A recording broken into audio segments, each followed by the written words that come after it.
Hello students, welcome to history class. अज असी नवा क्वेश्चन शुरू करांगे। अज दा क्वेश्चन है पेंडू ऋणग्रस्तता जां पेंडू कर्जदारी तो तुसी की समझते हो। ये क्वेश्चन हमेशा छोटा ही पूछा जाता है। ये क्वेश्चन 3 तरीके नाल पूछा जाता है। पहला, पेंडू ऋणग्रस्तता जां पेंडू कर्जदारी तो तुसी की समझते हो, 2 नंबर का प्रश्न। दूजा तरीका, पेंडू ऋणग्रस्तता दे कोई 4 कारण लिखो, 2 नंबर का प्रश्न। तीजा तरीका, पेंडू ऋणग्रस्तता दे कोई 4 परिणाम लिखो। 3 तरीके नाल ये प्रश्न पूछा जाता है। असी 2 दिनों में इस क्वेश्चन को पूरा करांगे तो इस तरीके नाल करांगे कि जो भी प्रश्न पूछा जाए इस तो संबंधित तुसी उहदा उत्तर बहुत ही आसानी नाल दे सको। शुरू करते हैं पेंडू ऋणग्रस्तता। सब तो पहला अर्थ, पेंडू कर्जदारी कोई नवी गल नहीं सी। ये पुराने समय तो भारत में चली आ रही सी। अंग्रेजी शासन काल में इसने गंभीर रूप धारण कर लिया।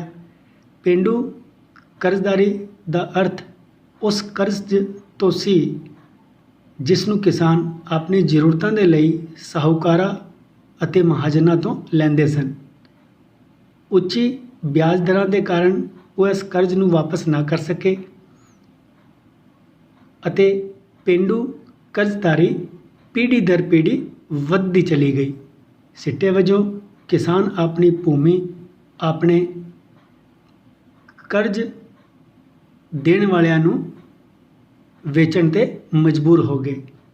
इसका खेती ते बड़ा प्रतिकूल प्रभाव पिया अते किसान बंधुआ मजदूर बन के रह गए।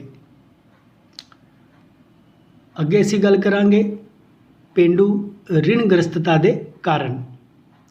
ब्रिटिश शासन काल के दौरान भारत विच पेंडू कर्जदारी बहुत तेजी नाल वधी, जिस दे लई अनेक कारण जिम्मेवार सन। इन्हां विच पहला है ज़्यादा लगान की मंग। अंग्रेज़ों द्वारा भारत विच लागू की गई नवी लगान व्यवस्था ने किसानां की स्थिति बड़ी तरसयोग कर दी। स्थाई बंदोबस्त विच जमींदारां नूं भूमि का मालिक बना दिता सी। इस विच किसानां दे हितां दी पूरी तरह अनदेखी की गई। जमींदार उन्हां तो बहुत उच्चे अते मनमाने ढंग नाल लगान वसूल करते सन।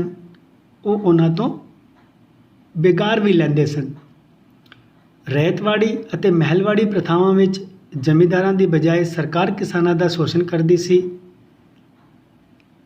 इस विच लगान दी दर बहुत उच्ची रखी गई सी। फसलों के नष्ट होने ते किसानां नूं लगान विच किसी तरह की छूट नहीं दी जाती सी। ਇਹ जी स्थिति विच किसानां नूं मजबूर होकर साहूकारां तो कर्ज लेना पैंदा सी। अगला कारण है गरीबी। अंग्रेजी शासन काल के दौरान गरीबी पेंडू ऋणग्रस्तता के महत्वपूर्ण कारणों विचों एक सी। उस समय भारतीय किसान बहुत ज़्यादा गरीबी का जीवन जी रहे सन। उच्ची लगान की दरां ਅਤੇ जमींदारां के जुल्मां ने उन्हां दी स्थिति नूं और भी ज़्यादा तरसयोग बना दिता सी। उन्हां नूं 2 वक्त दी रोटी भी नसीब नहीं होंदी सी अते उन्हां ने मजबूर होकर साहूकारां तो बहुत उच्ची दरां ते कर्ज लेना शुरू कर दिता। अगला कारण है कुदरती मुसीबतां। कुदरती मुसीबतां जिवें अकाल, सूखा, हड़ अते महामारी आदि नाल वड्डे पैमाने ते फसलां नष्ट हो जाया करदियां सन। किसानां नूं अजिही स्थिति विच किसी तरह की राहत जां सहायता नहीं दी जाती सी। इत्थों तक कि उन्हां दा लगान भी मुआफ नहीं किया जाता सी, बल्कि लगान नूं ਸਖਤੀ ਨਾਲ ਵਸੂਲ ਕੀਤਾ ਜਾਂਦਾ ਸੀ। ਅਜਿਹੀ ਸੰਕਟ ਦੀ ਸਥਿਤੀ ਵਿੱਚ ਕਿਸਾਨਾਂ ਦੇ ਕੋਲ ਸਾਹੂਕਾਰਾਂ ਤੋਂ ਕਰਜ਼ ਲੈਣ ਦੇ ਸਿਵਾਏ ਹੋਰ ਕੋਈ ਉਪਾਅ ਨਹੀਂ ਸੀ। ਅਗਲਾ ਕਾਰਨ ਹੈ ਕੁਟੀਰ ਉਦਯੋਗਾਂ ਦਾ ਪਤਨ। ਬ੍ਰਿਟਿਸ਼ ਸ਼ਾਸਨ ਕਾਲ ਦੇ ਵਿੱਚ ਸਰਕਾਰ ਨੇ ਇੰਗਲੈਂਡ ਦੇ ਉਦਯੋਗਾਂ ਨੂੰ ਪ੍ਰੋਤਸਾਹਿਤ ਕਰਨ ਦੇ ਉਦੇਸ਼ ਨਾਲ ਕੁਝ ਅਜਿਹੀਆਂ ਨੀਤੀਆਂ ਅਪਣਾਈਆਂ ਕਿ ਭਾਰਤ ਦੇ ਕੁਟੀਰ ਉਦਯੋਗ ਧੰਦੇ ਤਬਾਹ ਹੋ ਕੇ ਰਹਿ ਗਏ। ਇਹਨਾਂ ਉਦਯੋਗਾਂ ਦਾ ਕਿਸਾਨਾਂ ਨੂੰ ਬਹੁਤ ਸਹਾਰਾ ਸੀ। ਯਦੇ ਕਿਸੇ ਕਾਰਨ ਉਹਨਾਂ ਦੀ ਫਸਲਾਂ ਨਸ਼ਟ ਹੋ ਜਾਂਦੀਆਂ ਸਨ ਤਾਂ ਉਹ ਕਿਸਾਨ ਇਹਨਾਂ ਉਦਯੋਗਾਂ ਦੁਆਰਾ ਕੁਝ ਆਮਦਨ ਪ੍ਰਾਪਤ ਕਰਦੇ ਰਹਿੰਦੇ ਸਨ ਅਤੇ ਉਹਨਾਂ ਦਾ ਕਿਸੇ ਤਰ੍ਹਾਂ ਗੁਜ਼ਾਰਾ ਚੱਲ ਜਾਂਦਾ ਸੀ। ਪਰੰਤੂ ਕੁਟੀਰ ਉਦਯੋਗਾਂ ਦੇ ਨਸ਼ਟ ਹੋਣ ਨਾਲ ਉਹਨਾਂ ਦੀ ਸਮੱਸਿਆਵਾਂ ਵੱਧ ਗਈਆਂ। ਇਸ ਦੇ ਦੋ ਕਾਰਨ ਸਨ। ਇੱਕ ਤਾਂ ਉਹਨਾਂ ਦੀ ਆਮਦਨ ਦਾ ਮਦਦਗਾਰ ਸਰੋਤ ਖਤਮ ਹੋ ਗਿਆ।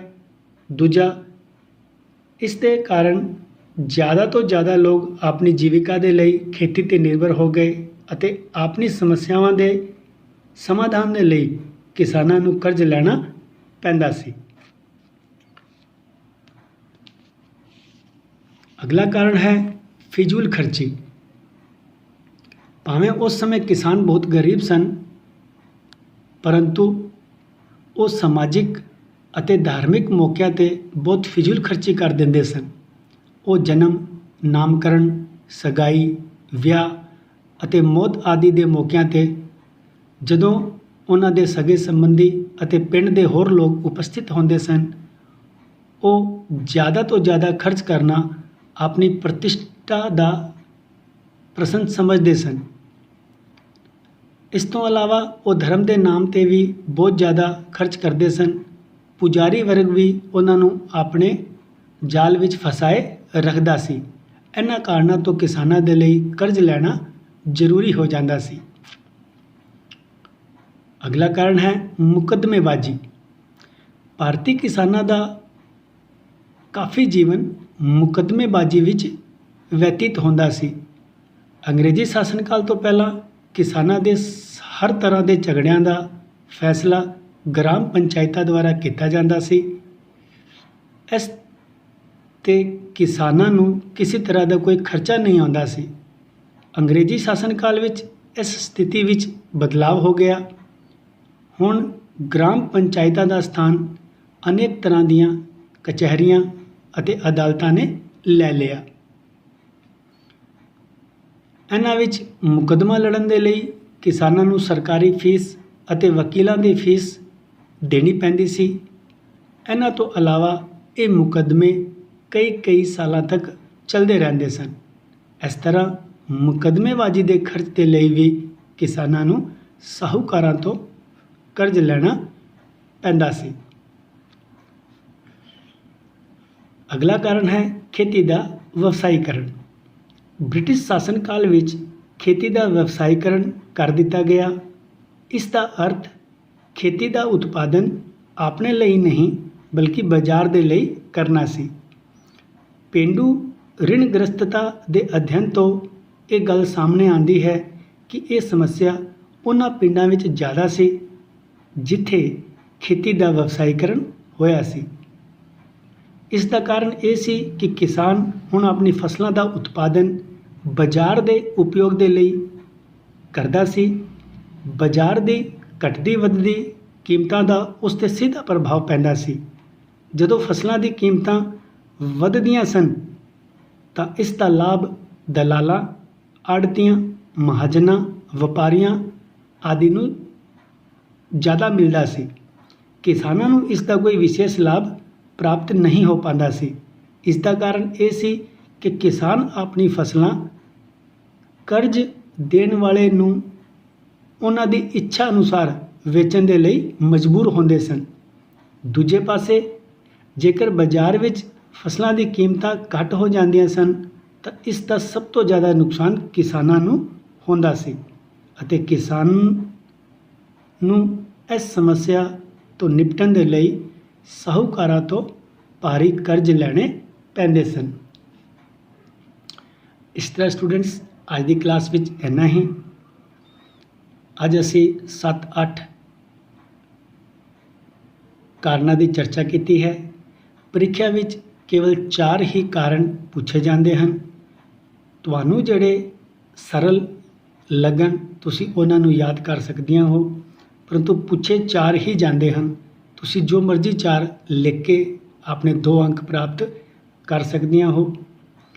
ਅੱਜ ਦੀ ਕਲਾਸ ਵਿੱਚ ਇਸ ਪ੍ਰਸ਼ਨ ਤੋਂ ਸੰਬੰਧਿਤ ਅਸੀਂ 2 ਛੋਟੇ ਪ੍ਰਸ਼ਨ ਕਰ ਲਏ ਹੈ। ਪਹਿਲਾ ਕੀਤਾ ਹੈ ਪੇਂਡੂ ਰਿਣਗ੍ਰਸਤਤਾ ਦਾ ਅਰਥ ਕੀ ਹੈ। ਦੂਜਾ ਪ੍ਰਸ਼ਨ ਕੀਤਾ ਹੈ ਪੇਂਡੂ ਰਿਣਗ੍ਰਸਤਤਾ ਜਾਂ ਕਰਜ਼ਦਾਰੀ ਦੇ ਲਈ ਜ਼ਿੰਮੇਵਾਰ ਕਿਸੇ 4 ਕਾਰਨਾਂ ਦਾ ਵਰਣਨ ਕਰੋ। ਮੈਂ ਉਮੀਦ ਕਰਦਾ ਹਾਂ ਕਿ ਤੁਸੀਂ ਇਸ ਪ੍ਰਸ਼ਨ ਦਾ ਠੀਕ ਉੱਤਰ ਦੇ ਪਾਓਗੇ। ਅੱਜ ਦੀ ਕਲਾਸ ਵਿੱਚ ਇੰਨਾ ਹੀ। ਅਗਲੀ ਕਲਾਸ ਵਿੱਚ ਐਸੇ ਕੁਐਸਚਨ ਨੂੰ ਜਾਰੀ ਰੱਖਦੇ ਹੋਏ ਪਰਿਣਾਮਾਂ ਦੀ ਚਰਚਾ ਕਰਾਂਗੇ। ਬਹੁਤ ਬਹੁਤ ਧੰਨਵਾਦ।